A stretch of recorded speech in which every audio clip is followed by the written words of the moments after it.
Tonight, we report on a man's body found near the Old Vantage Highway, and a string of burglaries lands 5 teenagers in jail.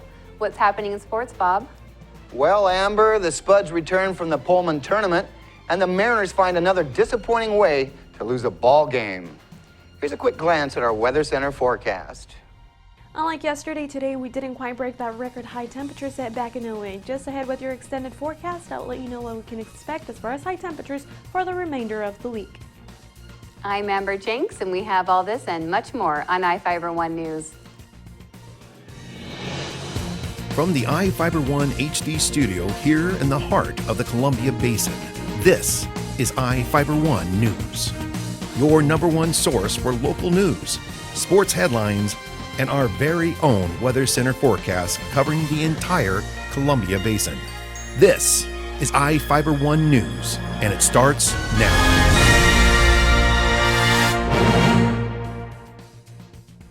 An Ellensburg man died after apparently falling from a 150-foot tall cliff near Quincy.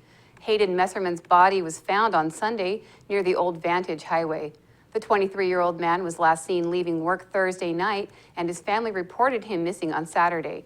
According to the Grant County Sheriff's Office, Ellensburg police used Messerman's cell phone to locate his car. The vehicle was found late Saturday, parked on Vantage Road. Deputies and Messerman's friends returned to the car Sunday morning and began searching. Messerman's body was found at the bottom of the cliff near where the car was parked. An autopsy is scheduled, and the death is under investigation. Hot weather on Saturday didn't stop people from turning out for the second annual Basin Brews and Tunes Festival in downtown Moses Lake. Reporter Cameron Probert has the story. People had a chance to enjoy Moses Lake beers, play beer pong, and participate in a beer dog competition Saturday evening. The Moses Lake Business Association held its second Basin Brews and Tunes at Sinkayu Square. The event featured food, music, and games.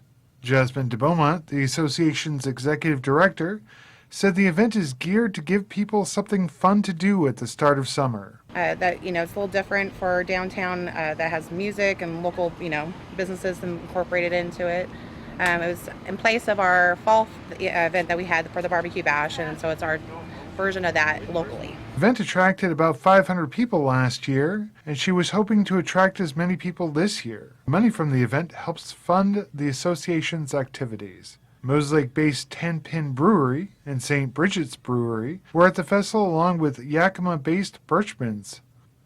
For iFIBER 1 News, this is Cameron Probert reporting. A woman was injured after being struck by an airplane attempting to take off from a road near Quincy early Friday morning.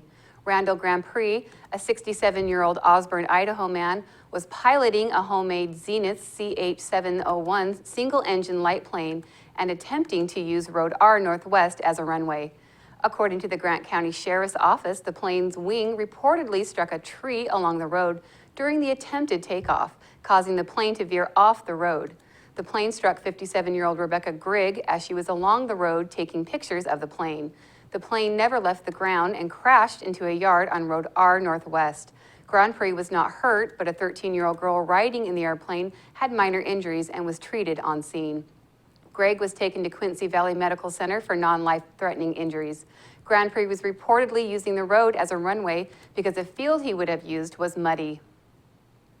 A Moses Lake woman is accused of leading police on a roughly 45-mile chase through Grant County.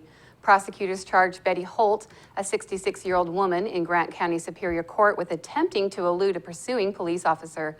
Drivers reported an older tan Oldsmobile was stopping in the middle of Pioneer Way and tailgating other vehicles on June 19th. Deputies allegedly spotted Holt and reportedly saw her use her brakes suddenly, nearly causing 3 other vehicles to hit her car. When the deputy signaled Holt to stop, the woman allegedly fled. She has reportedly reached 85 miles per hour in the pursuit and forced several vehicles to pull to the side of the road to avoid colliding with her car. The sheriff's office stopped the chase. Washington state troopers reportedly spotted Holt near Dry Falls and began to chase her. She allegedly stopped on State Route 2 and was arrested. Now we take a look at people being sought by law enforcement. This is Sheriff Tom Jones with the Grant County Sheriff's Office. Each of the people you see here have a warrant for their arrest. If you see any of these people, we ask you do not attempt to detain or apprehend them, but call us at 509-762-1160 or send us an email at crimetips@co.grant.wa.us. If the person is presenting a danger, call 911. With your help, we can bring these people to justice and make our community safer. We will be right back after this.